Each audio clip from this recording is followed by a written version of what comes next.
बिस्मिल्लाहिर्रहमानिर्रहीम, अस्सलाम वालेकुम। मैं हूं समर अब्बास, आप मेरा नीचे चैनल देख रहे हैं। नाज़रीन, आज मेरे साथ मौजूद हैं ईसा नकवी साहब। किसी तारुफ के मोहताज नहीं है, मारूफ एंकर हैं और अपना यूट्यूब चैनल पे भी रन कर रहे हैं और माशाल्लाह बड़ी एक्सक्लूसिव खबरें इनके पास होती हैं। और पाकिस्तान में आने वाले दिन ज़ाहिर है अगेन बड़े इंपॉर्टेंट हैं इस लिहाज से कि पीटीआई जो है एक बड़ी तहरीक शुरू करने वाली है। और फिर कुछ खबरें इस तरह की भी चल रही हैं कि खान साहब को कोई डील ऑफर की जा रही है फिर से। वो डील क्या है? खान साहब ने तो कह दिया है भाई कि यहाँ से मेरी लाश बह जाएगी, कोई मैं डील नहीं करूँगा। और इसके अलावा जनाब जो अमेरिका में अमेरिकी जो ऐवान नुमाइंदगान की ज़ेली कमेटी में कल जो हियरिंग हुई वो बड़ी इंपॉर्टेंट थी। उसका इम्पैक्ट क्या होगा आने वाले दिनों में पाकिस्तानी सियासत के ऊपर, तहरीक-ए-इंसाफ के अहदाफ के ऊपर बात करेंगे ईसा नकवी साहब से। ईसा नकवी साहब, बहुत शुक्रिया आपने हमें जॉइन किया। आप सबसे पहले तो ये बताएँ कि ये जो मामला है, आजकल डील की खबरें फिर से चलना शुरू हो गई हैं कि जी खान साहब को जेल में फिर कोई डील ऑफर की जा रही है। हामिद मीर साहब ने भी इंकशाफ किया, वो कहते हैं कि कुछ लोग गए थे तहरीक-ए-इंसाफ के खान साहब के पास डील लेके। खान साहब ने कहा भाई मेरी यहाँ से लाश उठेगी, मेरा जनाजा तो यहाँ से बाहर आ सकता है, मेरी लाश यहाँ से बाहर आ सकती है। डील मैंने किसी सूरत भी नहीं करनी। ये क्या डील ऑफर की जा रही है? क्या या फिर कोई है भी या जस्ट जो है वो रूमर्स हैं? देखिए, ये सिर्फ आपको जो है सर्कमस्टेंशियल एविडेंस देखने की जरूरत है। आप वाकयाती शवाहिद देखें और फिर अंदाजा लगाएं कि अगर ये कोई खबर दे रहा है तो ये खबर दुरुस्त हो सकती है या नहीं से हटकर क्या ये हो सकती है दुरुस्त, तो उसके लिए तो तमाम मवाद मौजूद है। यानी कि अगर तो निज़ाम हुकूमत बड़ा कंफर्टेबली चलाया जा सकता हो, इस सूरत हाल में तो आपको ज़रूरत ही नहीं है इमरान खान जो है वो गलता रहे, सड़ता रहे। आप तो फिर हुँ, आप तो कंफर्टेबल हैं, आपके लिए मसला ही नहीं है। आप हुँ, मईशत भी सँभाल लेंगे, आप हुकूमत भी सँभाल लेंगे, आप अवाम भी सँभाल लेंगे। द फैक्ट कि आपको ट्विटर बंद रखना पड़ रहा है, द हुँ, फैक्ट कि आपको जो है वो मुख्तलिफ पाबंदियाँ लगानी पड़ रही हैं, द फैक्ट कि वज़ीर-ए-आज़म को आज ये कहना पड़ रहा है कि जो मुआशी बहरान है उसमें तमाम सूबों के ताउन के बगैर उससे बाहर नहीं निकला जा सकता और सूबे जो हैं और वज़राए आला जो हैं वो अपने इख्तिलाफ़ात दूर करें। जब उनको ये स्टेटमेंट देना पड़ रहा है तो इसका मतलब ये है कि बातचीत तो नागुज़ीर है। बातचीत तो करनी पड़ेगी और बातचीत के बगैर कोई चारा नहीं है। और 8 फरवरी ने इमरान खान को पाकिस्तान की पॉलिटिक्स का सबसे रेलेवेंट, सबसे इम्पोर्टेंट प्लेयर बना दिया। ये मैं इस वजह से बिल्कुल। नहीं कह रहा। देखें, खान साहब जो हैं, उनके हवाले से किसी भी शख्स का उनसे इख्तिलाफ हो सकता है, उनके साथ इत्तफ़ाक हो सकता है, उनके लिए पसंदीदगी हो सकती है, उनके लिए वो नापसंदीदगी के जज़्बात रखता हो। But fact of the matter is कि इस वक़्त जिस शख्स का तासुर है कि वो अपोज़िशन है, वो सिर्फ़ इमरान खान। बिल्कुल। Everybody else is government. यानी आप इसको लिटरल टर्म्स में जो है वो मत देखें, क्योंकि खैबर पख्तूनख्वा में उनकी हुकूमत है, लेकिन तहरीक-ए-इंसाफ इस वक़्त अपोज़िशन है। बाकी सब जो है उनको सिस्टम का बेनिफिशियरी समझा जा रहा है। उनका तासुर ये है कि ये हाथ घुमाएँ कान इधर से पकड़ लें, हाथ घुमाएँ कान उधर से पकड़ लें, लेकिन ये सारे हुकूमत है। और जब ये कह रहे हैं कि हमें एक कौमी इत्तेफ़ाक राय बनाने की ज़रूरत है, जब ये कहते हैं कि हमें एक मिसाक मईशत की ज़रूरत है, मिसाक नए नए मिसाक जमहूरियत की ज़रूरत है, ताकि तो मुफ़ाहमत की बातें होती हैं। ये किससे करना चाहते हैं? इन सारों के दरमियान तो मुफ़ाहमत है, ये सारे तो वन पेज पर हैं, बाकी तो हुँ, सब पीडीएम है या पीडीएम प्लस है। तो एग्ज़ैक्टली। इत्तेफ़ाक राय आप फिर यानी किसी से करना चाह रहे हैं ना, तो वो कौन है? हुँ, जिसके साथ आपका इत्तेफ़ाक नहीं है, वो सिर्फ़ इमरान खान है जिससे आपका इत्तेफ़ाक नहीं है। तो सही। ये बहुत सेंस बनाता है। खबरें बहुत सारी गर्दिश करती रहीं, जिस वक़्त अटक जेल में थे उस वक़्त भी की, उसमें से हुँ, कुछ चीज़ें बाद में इमरान खान ने वेरीफ़ाई। लेकिन 8 फरवरी से लेके अब तक जो भी उनकी मुलाकातें हुई, डील की ऑफ़र हुई या नहीं हुई, उसके ऊपर तहरीक-ए-इंसाफ के बानी चेयरमैन इमरान खान का की तरफ से इनकार है कि मेरे साथ ऐसा कुछ नहीं हो रहा, ना मुझे डील मिल रही है, ना मैं डील करूँगा। मेरा एक ही मुतालबा है और वो मुतालबा ये है कि जो इलेक्शन है, उसमें होने वाली चोरी वापस की जाए। अब ये अच्छा मुतालबा इसमें रियासत मानती है, हुकूमत मानती है, नहीं मानती, ये एक अलग ये जो खान साहब की एक्सपेक्टेशंस हैं, 2 उनकी बड़ी तवक्कुआत हैं। एक तो उन्हें लगता है कि जब आप प्रेशर बढ़ाएँगे, तो सुप्रीम कोर्ट ऑफ पाकिस्तान जो है उस इस मामले को, धांधली वाले मामले को किसी न किसी रुख पे उसे लेके जाना पड़ेगा।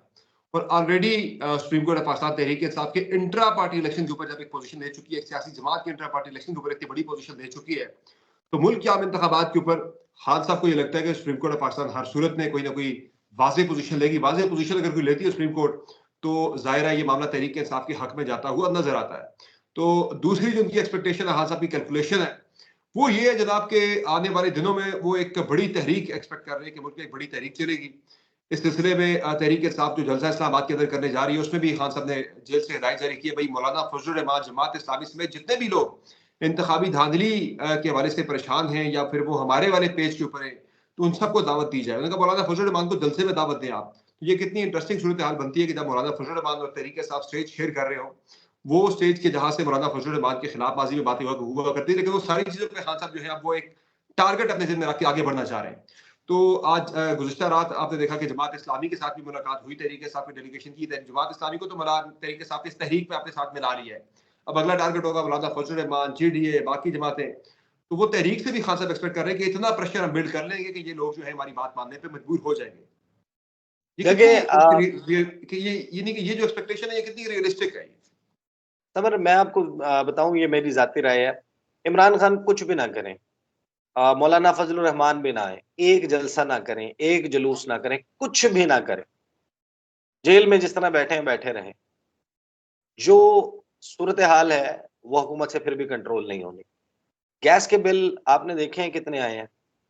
4.5 गुना 5 गुना बढ़ चुके हैं गैस के बिल। लास्ट ईयर जो 2023 की जनवरी और फरवरी के लोगों के बिल थे, दिसंबर के और नवंबर के 2022 के बिल थे, वो लोग उठाकर देख रहे हैं और उसके बाद वो अपने सामने बिल रखते हैं जनवरी के 2024 के, 2024 की फरवरी के रखते हैं, वो 4 से 5 गुना ज्यादा। जिसका 12,000 बिल था वो 48-50 हजार पे जा चुका। ऐसा ही है। रमजान का महीना चल रहा है, महंगाई का आपको मालूम है। बिजली के बिल अब कितने आना शुरू हो चुके हैं इसका आपको मालूम है। और उसके मजीद बाद आ बढ़ने जाए भी। उसके बाद आ जाए नहीं, मजीद बढ़ने पे तो बाद में आता हूँ ना। फिर जो जुलाई, लास्ट ईयर 15 जुलाई को इन्होंने इंक्रीज किया था बिजली के बिलों में, आपको याद है कि जब वो बिल लैंड किया था, शहबाज शरीफ की हुकूमत जा चुकी थी, मुर्तजा सुलंगी साहब जो यूं समझें कि, मैं को गलत लफ्ज नहीं इस्तेमाल करना चाहता, लेकिन वो तो नून लीग के और पीपल्स पार्टी के घर के हैं ना, उन्होंने हम्म। हाथ खड़े कर दिए थे। उन्होंने कहा कि हमारे पे मलबा ना डालो, ये वो बढ़ा के गए थे, हमारे हम्म। से जवाब ना लो, उन्होंने बढ़ाया था। आपको याद है क्या पैनिक सिचुएशन थी? लोगों के पास कैपेसिटी थी कि वो उस जुलाई का बिल जो अगस्त के महीने में आया और फिर अगस्त का बिल जो सितंबर के महीने में आया वो दे जी पाते हाँ। थे। और ये सूरत हाल अब जब मई का बिल जून में लैंड करेगा और जून का जुलाई में, और फिर जुलाई में आप जा रहे हैं एक एक्सटेंडेड फंड फैसिलिटी की तरफ आईएमएफ के साथ। जी हाँ। आईएमएफ ने जो आपको आखिरी किस्त दी है $1.1 अरब की स्टाफ लेवल एग्रीमेंट किया है अभी 2 दिन पहले, उसके ऊपर उन्होंने एश्योरेंस लिया है कि जुलाई, कमिंग जो जुलाई है, इसमें बिजली और गैस के नर्ख मजीद बढ़ाए जाएंगे। जब आपसे ईएफएफ, एक्सटेंडेड फंड फैसिलिटी, 4 साल, 3 साल, 5 साल, जी 7 हाँ। साल, वट ईयर्स, $6 अरब, $7 अरब या $10 अरब का वो प्लान देंगे आपको, प्रोग्राम देंगे, तो आपकी हम्म। हुकूमत से क्या कुछ कहेंगे? आपको कहेंगे पेंशन खत्म कर दें, आपको कहेंगे कि गवर्नमेंट के एम्प्लॉयज की तादाद आधी कर दें, आपको कहेंगे कि जितने स्टेट ओन्ड इंटरप्राइजेज हैं 148 या 150 हैं, इसमें से 100 बेच दें, इसके एम्प्लॉयज उनकी सेटलमेंट। फिर उसके बाद वो आपसे, जो लोग टैक्स देना नहीं चाहते इस मुल्क में, जी हाँ। उनको टैक्स नेट में लाने का कहेंगे। टैक्स की जो स्लैब्स हैं आपकी, जो तनख्वाहदार तबका है, वो वो रिवाइज होगी चार, बिल्कुल। इसमें 7 स्लैब्स में टैक्स देता है, उसको रिड्यूस करके 4 स्लैब्स में ले आए। इतने 100 अरब यहाँ से इकट्ठा कर लें, इतने 100 अरब यहाँ से इकट्ठा कर लें, कि कहाँ और से ये जाना, ये जो आपके पास से जाना। पेट्रोलियम डेवलपमेंट लेवी है जो अभी 55-60 पे ले गए थे, उसको भी 100 रुपए पे जाने की तजवीज आ चुकी है। पर लीटर 100 असल रुपए आपने देनी है पेट्रोल देखिए, की। असल बात ये है कि इमरान खान, तहरीक इंसाफ, ये सारी सियासी जमातें, ये कोई कामयाब एहतजाजी तहरीक ना भी चलाएं, हुकूमत अगर मुआशी महाज के ऊपर परफॉर्म नहीं करती और नहीं कर सकती, जो कि फिल वक्त नजर नहीं आ रहा कि वो कर पाएगी, तो मैं आपको ये बता रहा हूँ कि फिर ये एहतजाजी तहरीक जो है वो तो पसे पुश चली जाएगी। असल मसला ये है कि इस वक्त लोगों का जो इस वक्त ये जो दिमाग है ना, ये उसके मैदे के साथ जुड़ गया जा। हम्म। एक बहुत बड़ी तादाद है पाकिस्तान में जो बिलो पॉवर्टी लाइन जा चुकी है। पंजाब में आप सूरत हाल देखें, खैबर पख्तूनख्वा, उसमें बलूचिस्तान, तो इस सिंध। नकवी साहब एक राय उस पे ये भी है, इसके कंट्रारी एक राय ये भी है कि लोगों को जब अपनी दो वक्त की रोटी की फिक्र पड़ जाएगी तो किसने निकलना फिर सड़कों पे, किसने एहतजाज करने? लोगों को तो अपनी दो वक्त की रोटी मुयस्सर करने के लाने पड़ जाएंगे। मैं यही तो सूरत हाल बता रहा हूँ कि फिलहाल सूरत हाल ये बनती हुई नजर आ रही है कि जो लाले पड़ेंगे वो पूरे नहीं होंगे। हुँ, देखें जो इस वक्त क्लास डिफरेंस है, इस वक्त हम इस्लामाबाद में रहते हैं, आप इस्लामाबाद में रहते हैं। हुँ, यहाँ पर आप 2 या 4 किलोमीटर के फर्क से दो क्लासेस को देखते हैं। एक है वो मारगला जी, का क्रिकेट ग्राउंड, मारगला पहाड़ियों के दामन में बड़ा जी हाँ। खूबसूरत जबरदस्त किस्म के जनाब हसीन और जमील नज़ारे हैं। वहां पर लोग भाग रहे होते हैं शाम के वक्त। वो हुँ, जो रोटी खाते हैं ना उसको हजम करने के लिए भाग रहे होते हैं। बिल्कुल और ऐसे ही ये है। हैं लोग जो पाकिस्तान में फैसले करते हैं और पॉलिसीज बनाते हैं। फिर यहाँ से 3-4 किलोमीटर दूर, 5 किलोमीटर दूर जाए राजा बाजार, वहां पे लोग हुँ, भाग रहे होते हैं, 2 वक्त की रोटी कमाने के लिए भाग रहे होते जी हाँ। हैं। जो हजम करने के लिए भाग रहे हैं ना, उनको फर्क नहीं पड़ेगा। ये जो इस वक्त 2 वक्त की रोटी पूरी करने के लिए भाग रहे हैं, ये मैं आपको बता उन्हें रहा हूँ फ़र्क कि अगर ये रोटी पूरी नहीं पड़ेगी तो आपको अंदाजा होगा कि कितना बड़ा फर्क पड़ेगा। हुँ। तो फिर ये जो एक्सपेक्टेशन दूसरी जो है तहरीक वाली कि भई मिल जाएँगे सारे मेरे साथ और हम चलाएँगे, चलो इस पे तो आपसे बात कर ली। ये जो दूसरा मामला है सुप्रीम कोर्ट वाला, इसमें आपको क्या लग रहा है कि कितनी रियलिस्टिक है कि भई वहाँ से कोई तहरीक इंसाफ को मिल सकता है इंसाफ किसी किस्म का? देखें मैं उससे एग्री नहीं करता। मुझे नहीं लगता कि तहरीक-ए-इंसाफ के लिए सुप्रीम कोर्ट से फ़िलवक़्त कोई ऐसा चीज़ आ सकती है। हाँ, उस सूरत में आ सकती है कि ये सूरत-ए-हाल आउट ऑफ कंट्रोल हो, मईशत ना सँभाली जा रही हो और ये रियलाइज़ेशन हो कि नहीं अब सबको साथ लेकर आना है। उस वक़्त आपके लिए कोई इनके लिए कुछ यहाँ से निकलना शुरू हो जाए सुप्रीम कोर्ट से। अदरवाइज़ तो अभी जो ब्रीफिंग हुई समाअत हुई पाकिस्तान के इस इलेक्शंस के हवाले से, जी बहुत हाँ, लोगों ने नोट नहीं किया इस बात को। उसमें जो कांग्रेसमैन ब्रैड शर्मन हैं, जी उन्होंने हाँ। क्या बताया? उन्होंने हुँ, बताया कि पाकिस्तानी सफ़ीर मेरे से मिलने आए थे। हुँ, रिप्रेजेंटेटिव मैककॉर्मिक ने भी ये बताया। लेकिन हुँ, जो ब्रैड शर्मन ने बताया, वो बड़ा दिलचस्प है। वो ये था कि और ये मुलाकात मैं आपको बता दूँ 8 मार्च को हुई थी। हुँ, 8 मार्च को हमारे सफ़ीर उनसे मिलने के लिए गए थे। जब ये अंदाज़ा हो गया था कि पाकिस्तान के हवाले से ये कांग्रेस में सब कमेटी समाअत करने जा रही है, तो हमारे सफ़ीर मसूद खान साहब के हवाले से ब्रैड शेरमन ने कोट किया है कि जब उन्होंने इस सिलसिले में बात की कि ये क्या हुआ कि बल्ले का निशान भी ले लिया, फिर बल्लेबाज़ भी ले लिया और ये सब कुछ किया, तो हमारे सफ़ीर साहब ने फरमाया, पाकिस्तान में अदालतें ऐसे ही काम करती हैं। ऐसे ही था। वो जो ऐसे ही काम करती हैं, तो फिर ऐसे ही काम करती रहेंगी ना। देखें, अगर होश के नाखून लेने होते पाकिस्तान में chief justice of Pakistan Qazi Faiz ईसा साहब की क़यादत में इस वक़्त जो अदलिया का चेहरा है, उसके ऊपर मैंने नहीं, उसके ऊपर यूरोपीय यूनियन ने, उसके ऊपर अक़वाम मुत्तहिदा ने, उसके ऊपर अमरीका ने, उसके ऊपर बरतानिया ने, उस पर ऑस्ट्रेलिया ने क्वेश्चन उठाए। पाकिस्तान के जी, अदालती निज़ाम के हवाले से संगीन सवालात उठाए गए हैं। इन क्वेश्चन लाया गया है कि right to exactly. Fair trial नहीं मिल रहा। ड्यू प्रोसेस ऑफ लॉ जो है उसको फॉलो नहीं किया जा रहा। आइन और कानून के ऊपर अमल दरामद नहीं हो रहा। तो ये प्रेशर भी अपने तौर पर ज़ाहिर है कि मैटर तो बड़ी हद तक करता है। बट नहीं, ये लेट्स सी देखिए कि इसमें एक चीज़ जो है जो एक इक्वेशन थोड़ी चेंज हुई है सुप्रीम कोर्ट ऑफ पाकिस्तान की जो कमेटी है 3 रुकनी जो फैसले करती है बेंचेस के बारे से, जिसमें ज़ाहिर है प्रैक्टिस एंड प्रोसीजर बिल के बाद ये सीनियर 3 जजेस फैसला करते हैं बेंचेस के बारे से। उसमें ज़रा उसकी कंपोज़िशन चेंज हुई है सरदार तारिक मसूद के रिटायर होने के बाद अब उसमें जस्टिस मुनीब अख्तर आ चुके हैं। जस्टिस मुनीब अख्तर जो हैं उन्हें तहरीक इंसाफ समझती है यानी कि गर्दानची के वो उनके जो है वो साइड की उन्हें वो जज मानते हैं, वो कहते हैं भई ये हमारी जो नुक्ता नज़र है उससे काफ़ी हद तक वो मुत्तफ़िक हैं। तो मुनीब अख्तर के आ जाने से जस्टिस मंसूर अली शाह अगर एक साइड पे हो जाती है तो ज़ाहिर है कंपोज़िशन तहरीक इंसाफ के लिए फ़ेवरेबल भी बन सकती है आगे बेंचेस की। देखिए मैं आपको समर ये बात बताऊँ कि ये जो सारे मामलात हैं ना, इसके लिए जिस वक़्त तक सब जितने भी मुतहर्रिब फैक्शंस हैं, यानी ये हुँ, लड़ाई चल रही है ना, समझे कि एग्ज़ैक्टली। 25 लोग हैं एक्टिव जो लड़ रहे हैं।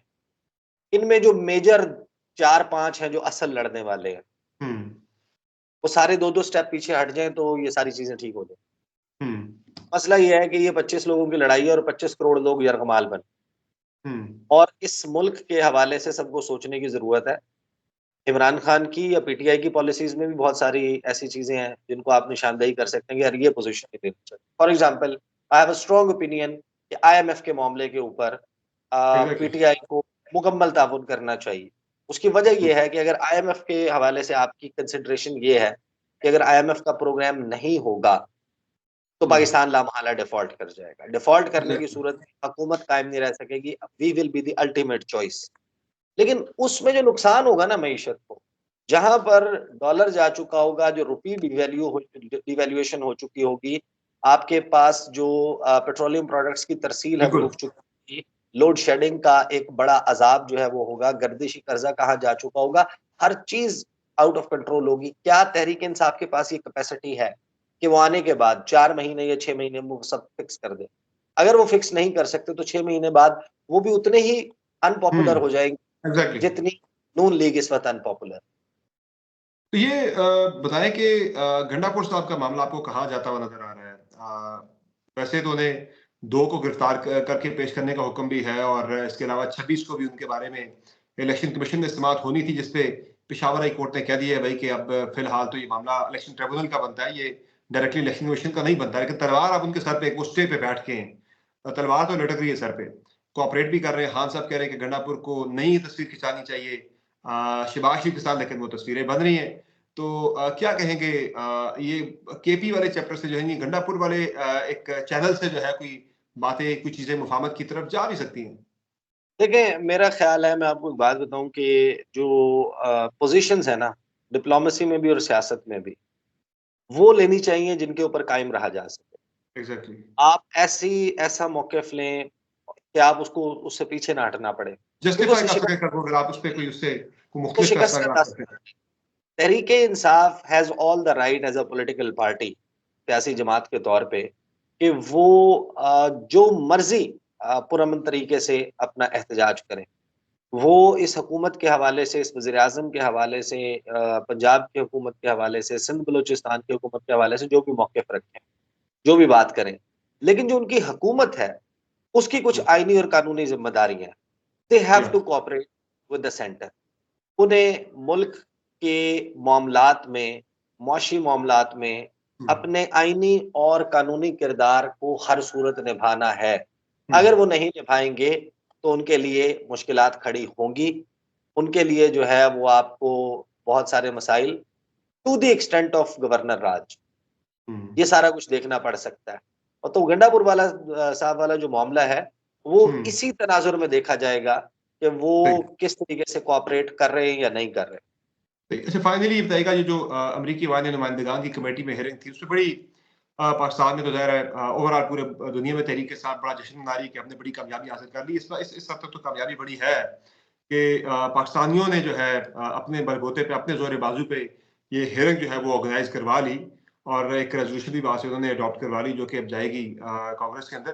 तो ये बताएँ मुझे कि अब आगे जो इसका इम्पैक्ट क्या आएगा पाकिस्तान की इंटरनल पॉलिटिक्स के ऊपर? इसके समरात जो है वो क्या आ सकते हैं इसके तहरीक इंसाफ के लिए इन नियर फ्यूचर?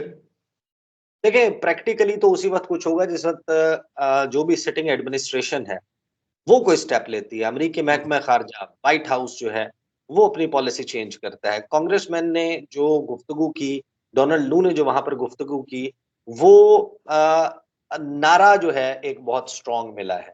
यानी हुँ, आपका जो बयानिया है उसको तक़वियत मिली है। एग्ज़ैक्टली। आप देखा होगा जो कांग्रेसमैन ऑगस्ट फ्लूगर हैं, उनका जो क्वेश्चन आंसर था जिस पे डोनाल्ड लू सटपटा गए, उन्हें या समझ नहीं आई कि मैं क्या जवाब दूँ।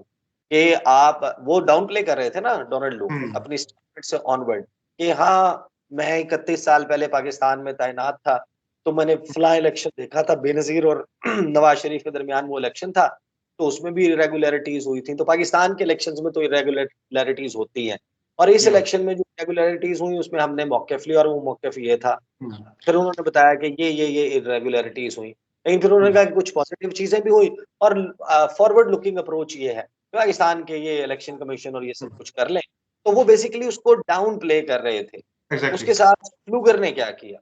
फ्लूगर ने कहा कि आपने क्या कहा है? मैं आपको प्रिसाइज़ नोट निकाल हुँ, देता हुँ, हूँ। हुँ, मैं आपको एग्ज़ैक्ट नोट निकाल देता हूँ कि उन्होंने एग्ज़ैक्टली क्या कहा, मेरे पास मौजूद है।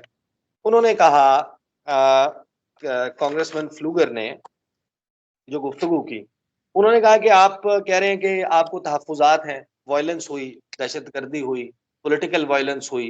इनफरादी और सियासी जमातों के उम्मीदवार रजिस्टर नहीं हो सके, यानी कि बल्ले वाला मामला। जी हाँ। उस पे आपने कहा कि आपको तहफ़्फ़ुज़ात हैं। आपने कहा कि गिरफ्तारियों पर जो अपोज़िशन की उस पे तहफ़्फ़ुज़ात हैं, इंटरनेट की बंदिश पर एतराज़ात हैं, आपको तहफ़्फ़ुज़ात हैं, सेंसरशिप हुई, सहाफ़ियों पर दबाव था। आप मुझे ये बताएँ, फ्लूगर ने कहा कि ये चीज़ें ना होती, तो क्या इंतख़ाबात के नताइज यही होते जो आज आए? यानी इन इफ़ेक्ट आप जितनी बातें कर रहे हैं, क्या उसके नतीजे में शहबाज़ शरीफ वज़ीर-ए-आज़म, मैं ट्रांसलेट करके बता रहा हूँ, कि उनके कहने एग्ज़ैक्टली। का मतलब ये था कि क्या ये जो सारी चीज़ें आप कह रहे हैं, इसमें नून लीग के शहबाज़ शरीफ पाकिस्तान में वज़ीर-ए-आज़म बन पाते? उसका जवाब नहीं था डोनाल्ड लू के पास। यानी अगर एग्ज़ैक्टली, इसका मतलब ये बहुत बड़ी बात है। इसमें आगे एग्ज़ैक्टली। उन्होंने क्या, डोनाल्ड लू ने क्या जवाब दिया कि ये बहुत अहम सवाल है। जब इतना मंझा हुआ सफारतकार आपके सवाल का जवाब शुरू करे, this is a very important question. हाँ। इसका मतलब है कि आप अपने ज़हन के घोड़े दौड़ा रहे हैं। आप ढूँढ रहे हैं कि इसका जवाब क्या दूँ? वो डोनाल्ड लू आपको हर सवाल के जवाब के लिए प्रिपेयर्ड नज़र आए। लेकिन जब मुझसे ये हुँ, पूछा गया कि ये जो सारी आपने बातें कर दी, नतीजे में वज़ीर-ए-आज़म ये बन पाता? या ये हुकूमत बन पाती, या नताइज मुख्तलिफ होते? तो फिर डोनाल्ड लू को ये कहना पड़ा। उन्होंने कहा कि देखें, इलेक्शन कमीशन में ये बेज़ाब्तियाँ साबित हो जाएँ, तो इन हलकों में दोबारा इंतखाबात करवाने चाहिए, जहाँ हाँ। मुदाखलत हुई।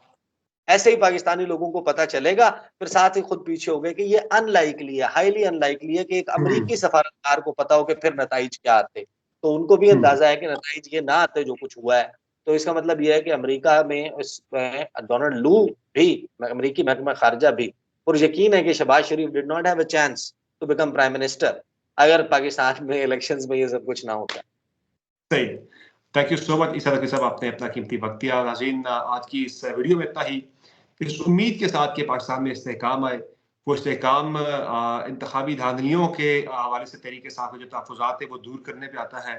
वो इस्तेहकाम मौजूदा सेटअप के ही आगे बढ़ने से आता है, वो इस्तेहकाम किसी ढील से आता है, वो इस्तेहकाम किसी ढील से आता है या किसी भी तरह से आता है। पाकिस्तान के लिए सबसे नागुज़ीर है कि इस्तेहकाम आए और उम्मीद इस बात की है कि जो तमाम जो फैसला साज़ जो हमारी कुव्वतें हैं, जो हल्के हैं, वो बेहतर से बेहतर फैसला करेंगे पाकिस्तान के लिए, जो पाकिस्तानी अवाम के लिए, मुल्क के लिए आगे चल के मुफ़ीद साबित होगा। आज की इस वीडियो में इतना, इजाज़त दीजिए। अल्लाह हाफ़िज़।